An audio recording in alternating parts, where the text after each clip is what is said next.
96.7 KCAL rocks. It is Monday after a wild weekend. It is time to talk to our guy, Pep. Pep, what's going on?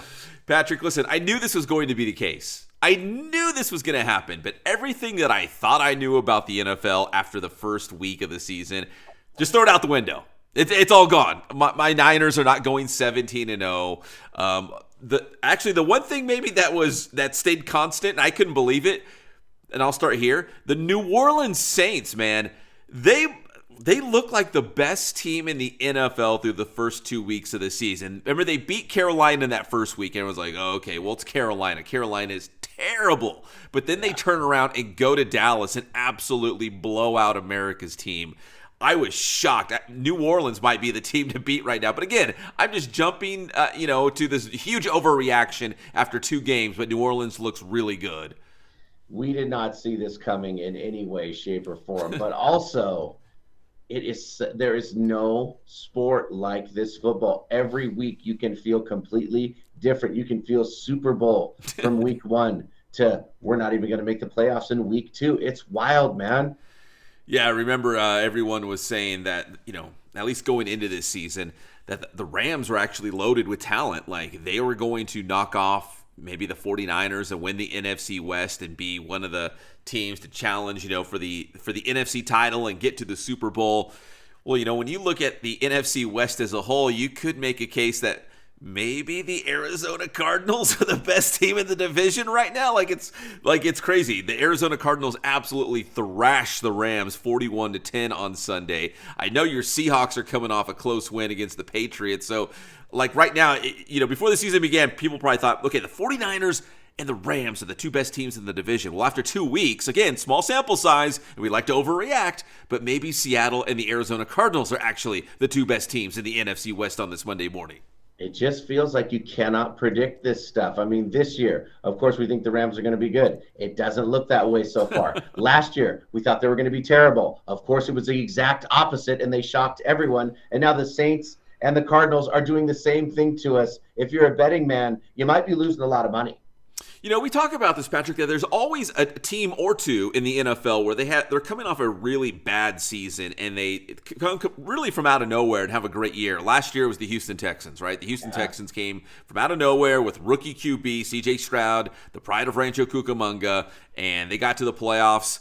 Listen, this year, maybe it's Arizona's having a bounce-back season. Maybe New Orleans is that team that's going to have a real bounce-back season. I know, the NFC South is not – well, I take it back. Tampa Bay looks pretty good, too. Yeah. If there's another team out there that looks really good, Tampa Bay looks pretty good, too. So Tampa Bay and New Orleans out of the NFC South, maybe the 2 best teams in the NFC. Tampa Bay just went on the road and beat the Lions in Detroit. I mean, that was very impressive after, 2 weeks of the season. They're 2-0.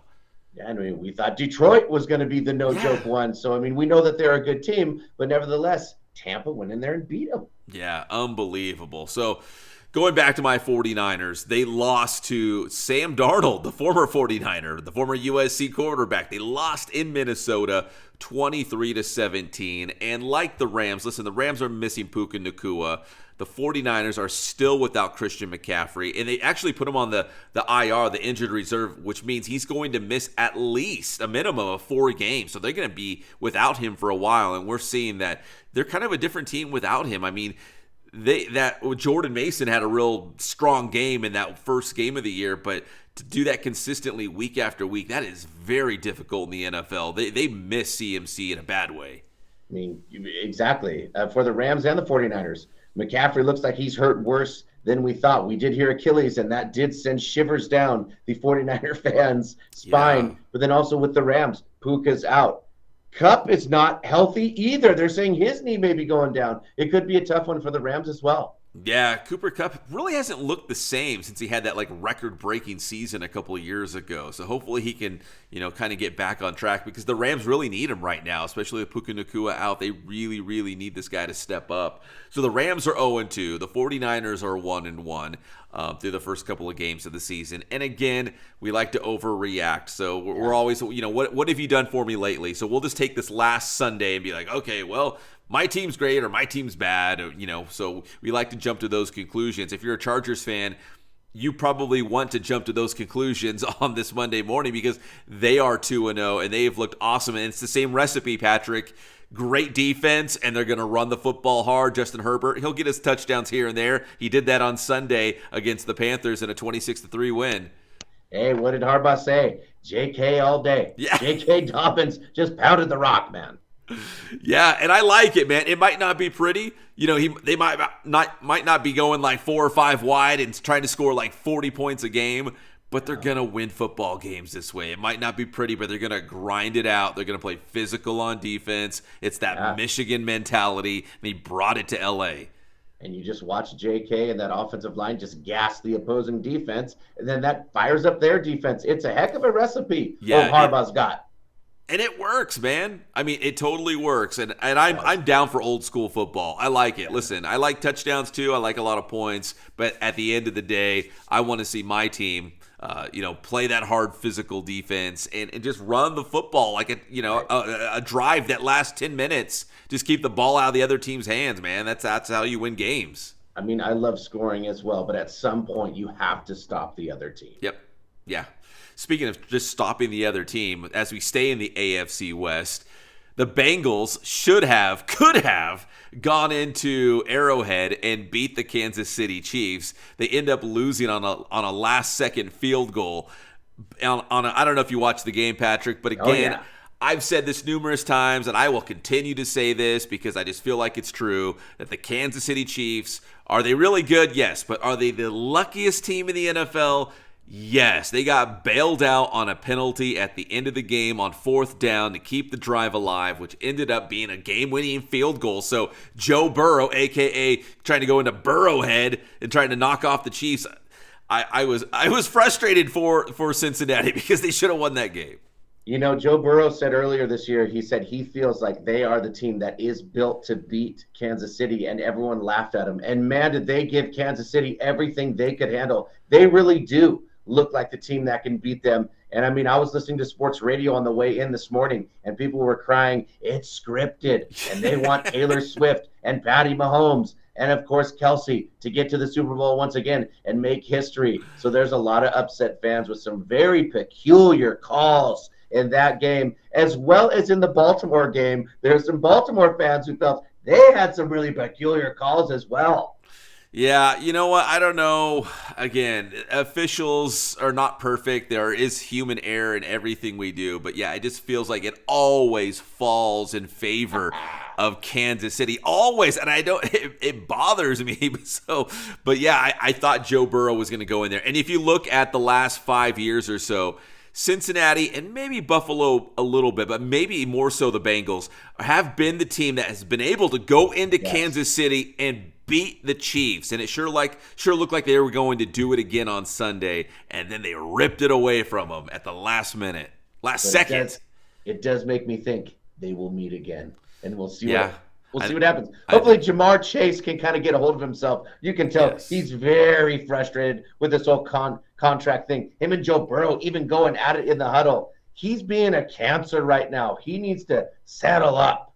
Yeah. If they can figure that out and work it out, then they're going to be better for it in the long run because Cincinnati is a good team, and they've got the talent. They proved it. They almost beat Kansas City in Kansas City. So they're right there. They're on the doorstep. They could be really, really good. It's kind of bizarre. Like they lost to New England in the first week, and people thought, oh, New England's terrible, so that must mean the Bengals are even worse. And they turn around, and they should have beat the Chiefs in KC. So strange year for them so far. Oh, yeah. I mean, come on. All week long, it was water bottle gate. Look how he's picking up that water bottle. He's flexing his wrist. He's screwed. And then he showed that's not true. And then we had to deal with all the Taylor Swift cutaways right during the game. In fact, Patrick, I don't know if you saw, I'll make this quick. The Bears were playing the Texans on Sunday Night Football, and one of the Bears players had the last name Taylor, and the other one had Swift, and they got like a side-by-side. It's like, dude, they can't help themselves. Like, dude, we don't care. Stop it. We don't care. Yeah, please. Enough already. It's not even her fault what you guys are doing. I know. They're just shoving it down our throats. And then finally, the Raiders. Another big shock this weekend. The Raiders go on the road into Baltimore. Your guy, Gardner Minshew. If I could just paint a picture, Patrick's actually wearing a Washington State shirt today. And he's Gardner Mania, the pride of Wazoo, man. Beating the Ravens 26-23. So proud of him. He was also very happy because after like 7 meetings, Washington State finally beat Washington in the Apple Oh, Cup. that too. So it was a great weekend for us Cougs, man. But yeah, and then the Raiders, we thought they were done, right? They need a quarterback. Yeah. They're finished. They go into Baltimore and beat a very tough team. Yes. Again, going back to, man, when you think you got it all figured out, you don't, because the Raiders are a road team that can go and win in Baltimore, which is easier said than done. And it just adds to the more drama and excitement for next week. Now it's like you never know what's going to happen. I am convinced that's why those of us who love sports, because it is just like life. You can't write this stuff. No, it's so bizarre. Like I said, if you jump to those conclusions, like I love to do, and I know it's wrong, it usually comes right back in your face, and you know, pie in your face. You got it all messed up. You never know, man. That's right, because you never know. Just like the one thing you do know is we are going to talk to Pep on Thursday, and there will be more on what is going on, more talk about football and other sports. Pep, tell them how to get your stuff. Lots of football coming up, and a shout out to our guy Jaden Daniels getting his first win as the quarterback of the Washington Commanders. Get my stuff on Inland Sports, Facebook, Instagram, Twitter, Facebook on or Inland Sports on YouTube. We're all over the place, social media, and the YouTube channel. If you're down with the IE, down with local sports, check us out, Inland Sports. Thanks, Pep.